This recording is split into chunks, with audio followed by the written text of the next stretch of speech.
Crenças limitantes, como lidar com elas? Meu nome é Diogo Hudson, eu sou criador do Mood e da Escola de Heróis, uma formação com pós-graduação em coaching. E o tema desse vídeo é crenças limitantes, como lidar com elas. Eu vou te contar algumas histórias de alguns clientes que eu já atendi. Através desses últimos anos, eu venho atendido milhares de clientes que me procuram para poder melhorar seus resultados profissionais.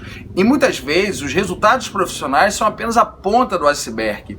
Por exemplo, uma vez um cliente me contratou porque ele não conseguia cobrar preço no momento que ele estava ali fazendo o atendimento com a pessoa que ele estava vendendo.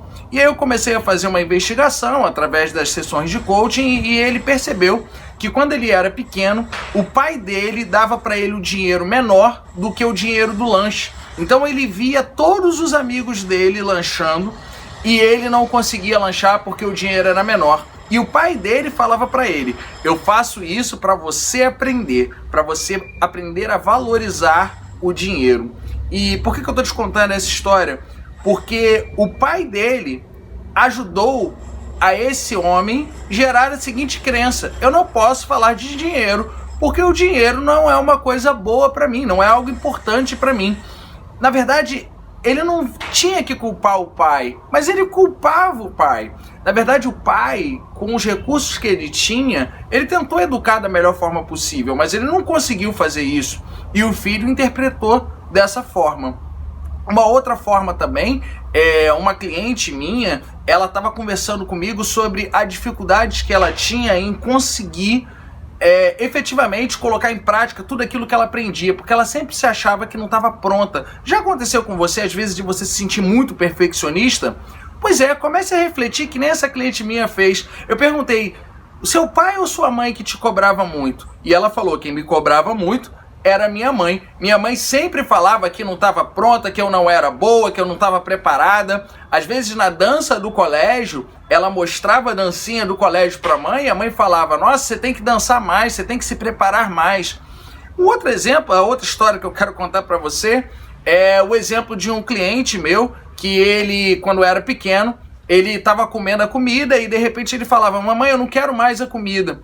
A mãe chegava e falava: come tudo no prato, porque colocou no prato, tem que comer. E o garoto continuava sem comer.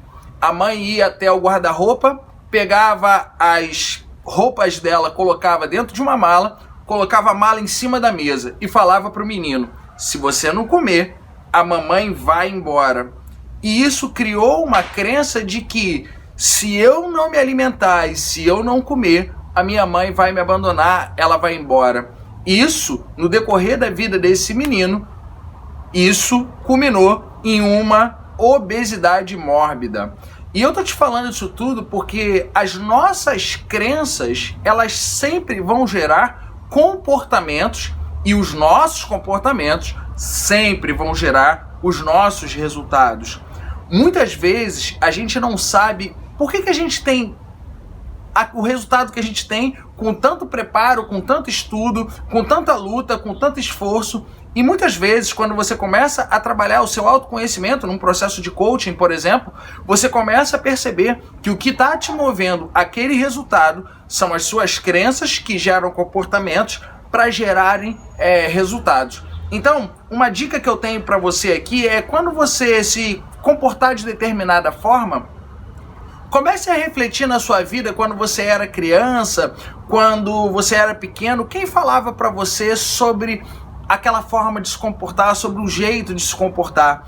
Às vezes é uma palavra dentro de uma religião, às vezes é uma palavra dentro da educação, dentro do ensino fundamental ou o ensino básico, né? O ensino infantil. Às vezes é dentro de casa com o pai ou com a mãe, ou às vezes alguém da família.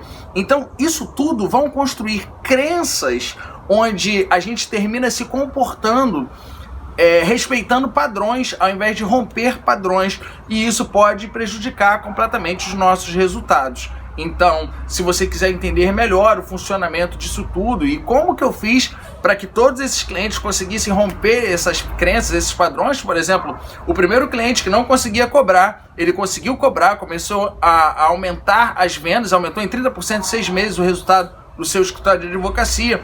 O segundo, a cliente que não conseguia dar preço, ela cobrava R$800, ela passou a cobrar R$5.000 pelo trabalho dela. E o terceiro, conseguiu diminuir consideravelmente, né? Conseguiu emagrecer consideravelmente. Então, como que a gente faz para poder quebrar esses padrões? Eu vou explicar isso em um workshop gratuito. Se inscreva aí e nos vemos lá. Aproveite para compartilhar esse vídeo, para curtir aqui. Um abração. Valeu!